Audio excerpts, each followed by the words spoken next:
अस्सलाम वालेकुम, welcome to रोज़गार इन्फो। यहाँ आपको मिलेंगी लेटेस्ट जॉब्स की मालूमात, मुकम्मल तफसील और आसान ज़ुबान में रहनुमाई।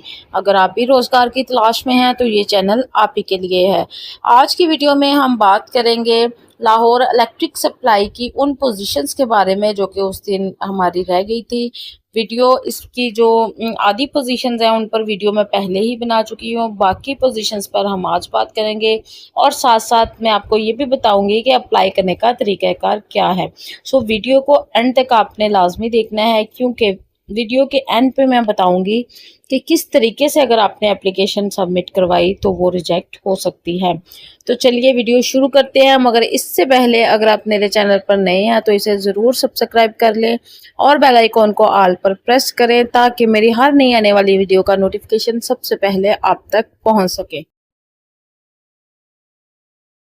लोअर डिविजनल क्लर्क, जिसको जूनियर क्लर्क भी बोलते हैं, काबिलियत की अगर बात करें तो एचएसएससी या यानी इंटरमीडिएट की डिग्री होनी चाहिए आपके पास, या फिर आपने आईकॉम किया हो एटलीस्ट सेकंड डिवीजन। और टाइपिंग स्पीड आपकी होनी चाहिए 40 वर्ड्स पर मिनट ऑन पीसी यानी कंप्यूटर पर। और सर्टिफिकेट होना चाहिए एटलीस्ट 3 मंथ्स का सर्टिफिकेट होना चाहिए एमएस ऑफिस से। एमएस ऑफिस में किसी भी रिकॉग्नाइज्ड इंस्टीट्यूट या फिर ऑर्गेनाइजेशन से, जैसे टेप्टा होती है, पीबीटीई होती है और एनआईटीबी होती है। एज लिमिट की बात करें तो अप टू 30 इयर्स के लोग इसके लिए अप्लाई कर सकते हैं। इसकी टोटल 17 वैकेंसीज अनाउंस हुई हैं। कोटे की अगर बात करें तो डायरेक्ट कोटा में 11 सीट्स हैं। 20% लेस्को एम्प्लॉयज चिल्ड्रन कोटा में 3 सीट्स रखी गई हैं। 10% वुमेन कोटा है जिससे 2 सीट्स बनती हैं और 5% माइनॉरिटी कोटा है जिससे 1 सीट जो है वो माइनॉरिटी कोटा के लिए रखी गई है। इस तरह से लोअर डिविजनल क्लर्क की टोटल 17 पोजीशंस जो हैं वो अनाउंस हुई हैं। नेक्स्ट पोजीशन है मीटर रीडर की। इसके लिए इंटरमीडिएट की डिग्री होनी चाहिए आपके पास, आर्ट्स में, कॉमर्स में या फिर साइंस में, या फिर अगर इन सब्जेक्ट के अलावा आपने इंटरमीडिएट में कोई भी सब्जेक्ट दूसरे पढ़े हैं तो आप जो है वो इस पोजीशन के लिए अहल है। 30 साल तक आपकी एज लिमिट होनी चाहिए। पोजीशंस असामियों की तादाद की अगर बात करें तो टोटल 36 असामियाँ मीटर रीडर के लिए अनाउंस हुई हैं। कोटे में डायरेक्ट कोटा में 27 सीट्स रखी गई हैं। 20% जो है वो लेस्को एम्प्लॉयज़ चिल्ड्रन कोटा है जिसमें 7 सीट्स बनती हैं और 5% जो है माइनॉरिटी कोटा है। इस तरह से 2 सीट्स जो है वो माइनॉरिटी कोटा के लिए रखी गई हैं। नेक्स्ट पोजीशन है ड्राइवर की।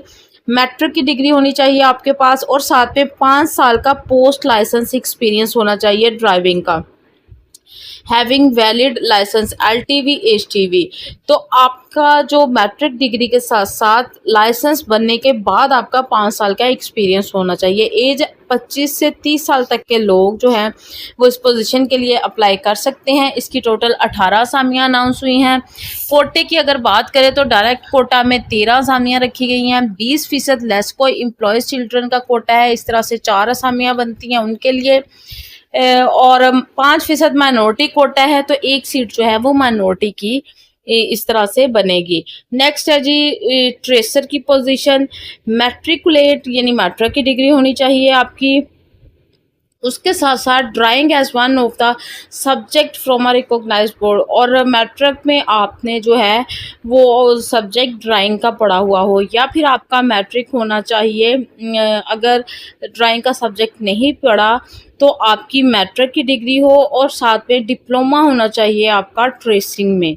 और एज लिमिट की बात करें तो 30 साल तक के लोग इसके लिए अप्लाई कर सकते हैं और 2 सीट्स इसकी अनाउंस हुई हैं। डायरेक्ट कोटा में ये दोनों सीट्स रखी गई हैं।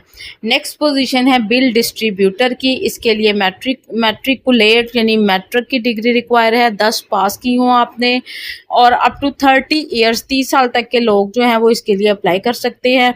इसकी टोटल 54 वैकेंसीज अनाउंस हुई हैं बिल डिस्ट्रीब्यूटर की। और डायरेक्ट कोटा में 40 असामियाँ रखी गई हैं। 20% लेस्को एम्प्लॉयज़ चिल्ड्रन कोटा है तो इस तरह से 11 असामियाँ जो है वो इनकी बनती है और बाकी जो है वो माइनॉरिटी कोटा में रखी गई हैं सीट्स, यानी 4 सीट्स जो हैं वो माइनॉरिटी कोटा में आएंगी। ये तो थी तमाम पोजीशंस। अब बात कर लेते हैं कि आपने इन पोजीशंस के लिए अप्लाई किस तरीके से करना है।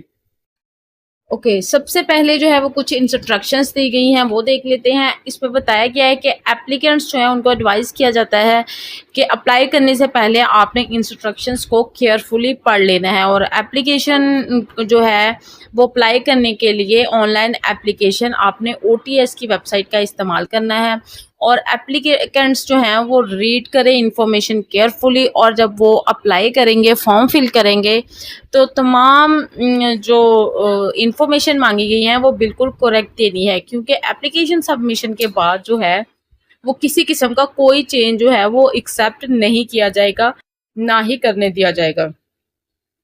इंस्ट्रक्शंस एंड जनरल कंडीशन में सबसे पहले जो है तमाम पोजीशंस वो कह रहे हैं कि कॉन्ट्रैक्ट बेस पर है, इसलिए इसकी कोई जो है वो पेंशन नहीं दी जाएगी, और लम सम सैलरी पैकेज जो है वो आपको दिया जाएगा इन 6 मंथ्स में। नंबर 2 पर है कि जो पोजीशंस मेंशन है सीरियल नंबर 3 और 12 पर, उन पोजीशंस पर अप्लाई करने के लिए कैंडिडेट्स जो हैं वो उनके पास डोमिसाइल होना चाहिए फ्रॉम डिस्ट्रिक्ट ऑफ लाहौर, कसूर, शेखुपुरा, ओकाड़ा, ननकाना साहिब।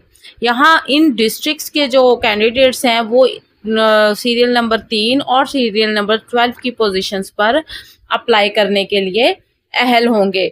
उसके बाद नंबर 3 पर है कि ओपन टेस्टिंग सर्विस जो है will charge 50% of fee openly from applicants, or rest of 50% shall be paid by LESCO. Therefore, each applicant pay 80 rupees 80 to the testing agency.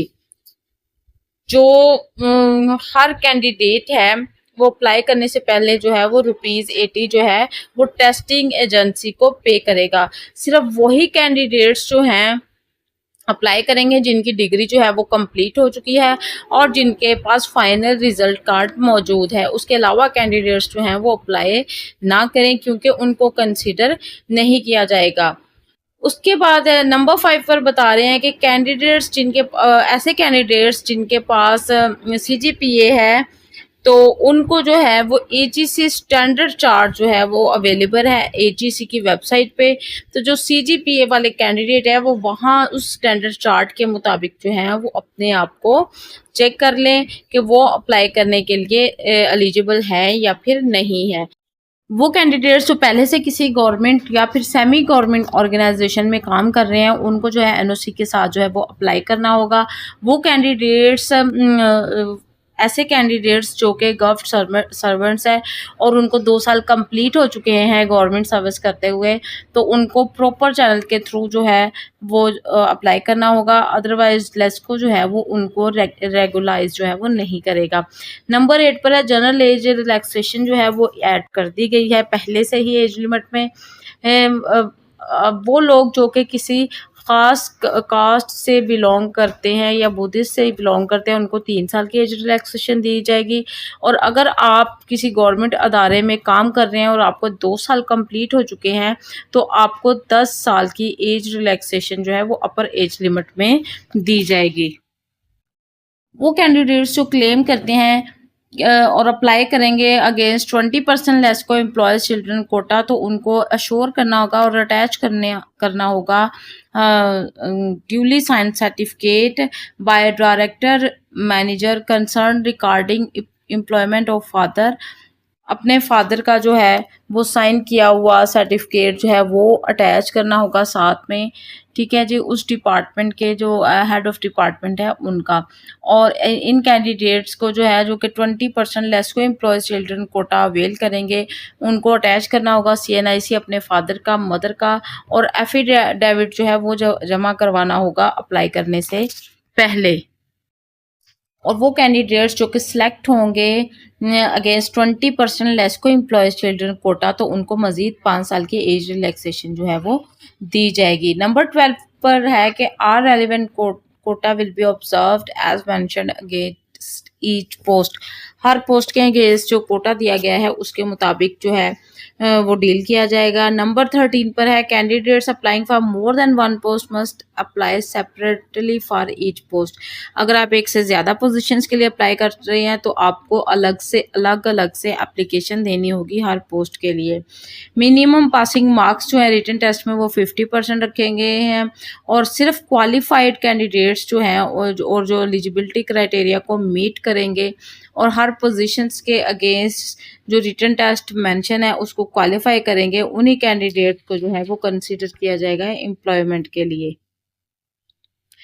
Next है जी, selected candidates can be posted anywhere under the jurisdiction of LESCO as per recruitment of the company. और selected candidates को कहीं भी जो है वो appoint किया जा सकता है। नंबर 17 पर है कि लेस्को को हक हासिल है कि वो जो पोजीशंस हैं उनको इंक्रीज या फिर डिक्रीज भी कर सकता है।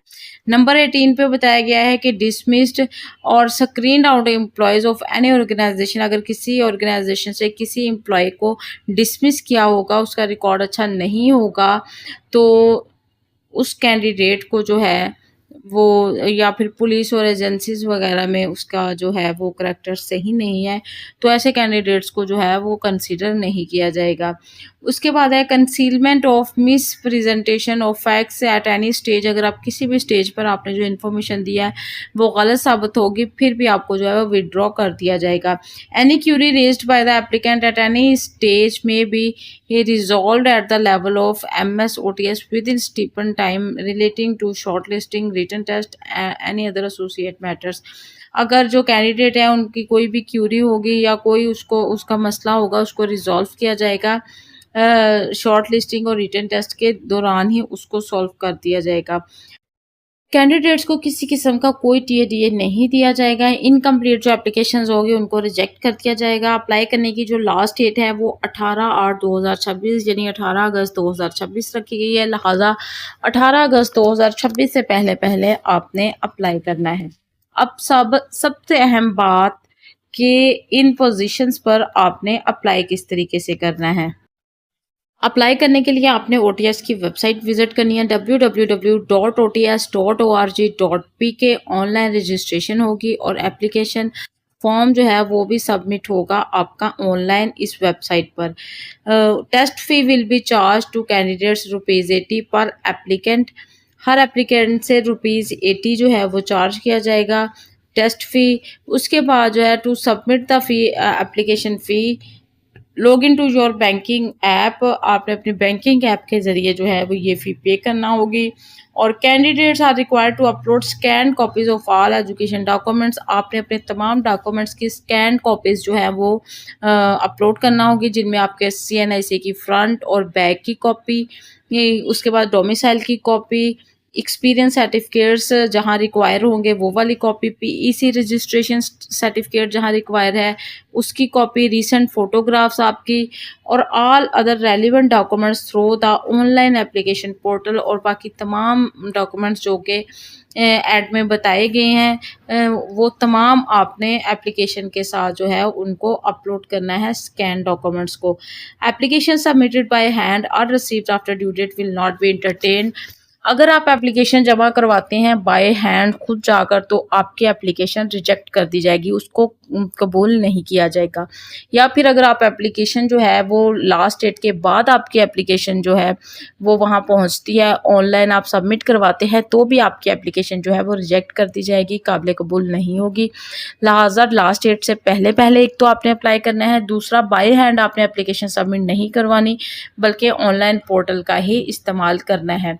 After applying for post, applicant are advised to regularly check OTS website। Application जमा करवाने के बाद आपने रेगुलरली जो है वो OTS की वेबसाइट को विजिट करना है जो कि है www.ots.org.pk, क्योंकि तमाम important announcement, procedure for roll number slips, written test schedule, result etcetera, ये तमाम इंफॉर्मेशन जो है वो OTS की वेबसाइट पर ही अपलोड होगी। ये तो थी तमाम मालूमात, उम्मीद है आपको अच्छे से समझ आ चुकी होगी क्योंकि मैंने बहुत तफसील से तमाम पोजीशंस और उन पर आपने अप्लाई किस तरीके से करना है और क्या टर्म्स एंड कंडीशंस हैं आपको समझा दिया है। लेकिन इसके बावजूद अगर आपका कोई सवाल हो, आपको कुछ समझ ना आया हो, तो आप कमेंट सेक्शन में पूछ सकते हैं, मैं आपकी मुकम्मल रहनुमाई करूँगी।